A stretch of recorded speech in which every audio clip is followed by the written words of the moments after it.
अगर आप भी चाहते हैं कि PY फिल्म्स का ऑडियो वीडियो आप तक जल्द पहुंचे तो लाल बटन दबाकर हमारे चैनल को सब्सक्राइब करें और साथ में बेल आइकन जरूर दबाएं।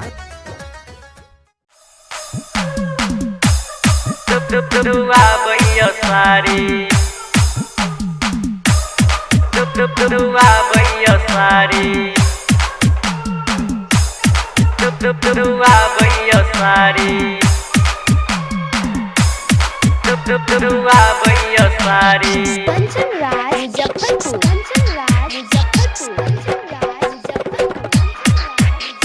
Music director Priyanshu Gupta. ये पापा ललको दहेज में गाड़ी ई मौगी दुआ बैया सारी हमरा बुझै छौ पागलिया नारी ई मौगी दुआ बैया सारी गे पापा ललको दहेज में गाड़ी ई मौगी दुआ बैया सारी हमरा बुझै छौ पागलिया नारी ई मौगी दुआ बैया सारी दुआ बैया सारी दुआ बैया सारी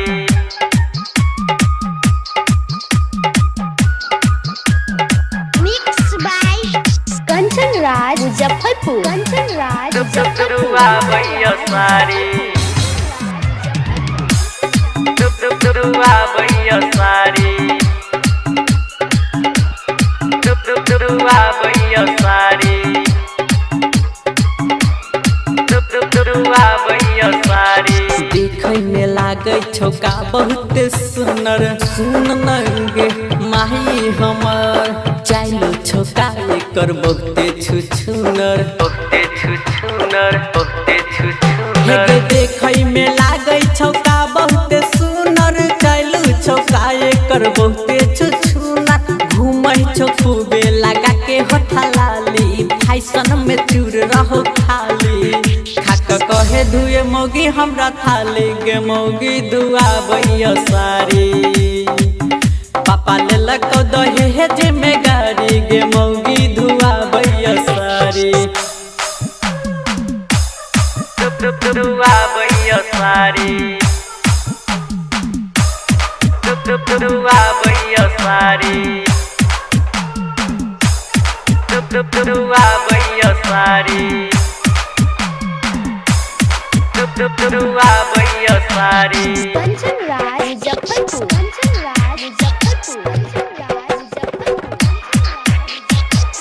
मुजफ्फरपुर। Music director Priyanshu Gupta.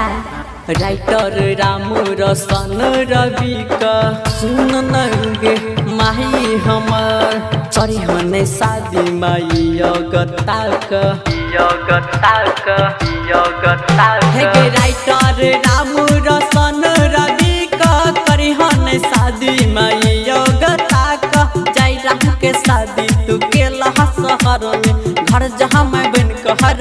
छी चूल्हा चौका करत पर हमरा भारी गे मौगी दुआ बैया सारी